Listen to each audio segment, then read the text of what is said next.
2 Kings chapter 7. Elisha replied, Hear the word of the Lord.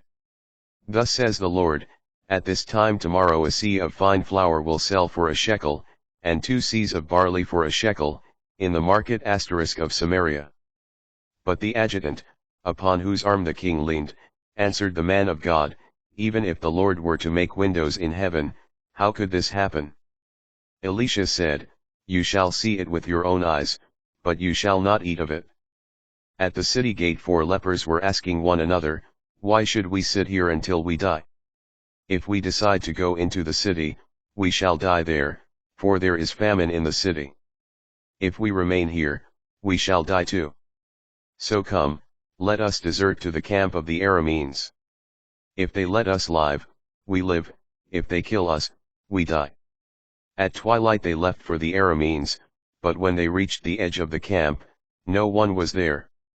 The Lord had caused the army of the Arameans to hear the sound of chariots and horses, the sound of a large army, and they had reasoned among themselves, The king of Israel has hired the kings of the Hittites and the kings of Egypt to fight us. Then in the twilight they had fled, abandoning their tents, their horses, and their donkeys, the whole camp just as it was, and fleeing for their lives. After the lepers reached the edge of the camp, they went first into one tent, ate and drank, and took silver, gold, and clothing from it, and went out and hid them. Back they came into another tent, took things from it, and again went out and hid them. Then they said to one another, We are not doing right. This is a day of good news, and we are keeping silent. If we wait until morning breaks, we will be blamed. So come, let us go and inform the palace. They came and summoned the city gatekeepers. They said, We went to the camp of the Arameans, but no one was there, not a human voice, only the horses and donkeys tethered, and the tents just as they were left. The gatekeepers announced this and it was reported within the palace. Though it was night, the king got up, he said to his servants, Let me tell you what the Arameans have done to us. Knowing that we are starving, they have left their camp to hide in the field. They are thinking, The Israelites will leave the city and we will take them alive and enter it.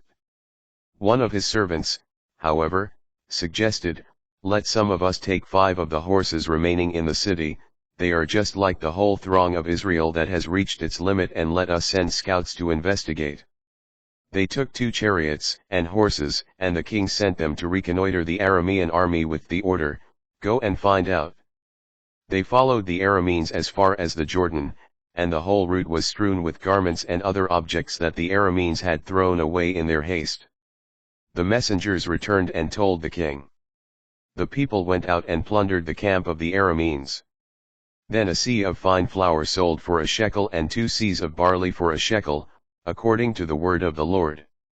The king had put in charge of the gate the officer upon whose arm he leaned, but the people trampled him to death at the gate, just as the man of God had predicted when the messenger came down to him. This was in accordance with the word the man of God spoke to the king, 2 seahs of barley will sell for a shekel, and a seah of fine flour for a shekel at this time tomorrow in the market of Samaria. The adjutant had answered the man of God, Even if the Lord were to make windows in heaven, how could this happen? And Elisha had replied, You shall see it with your own eyes, but you shall not eat of it. And that is what happened to him, for the people trampled him to death at the gate.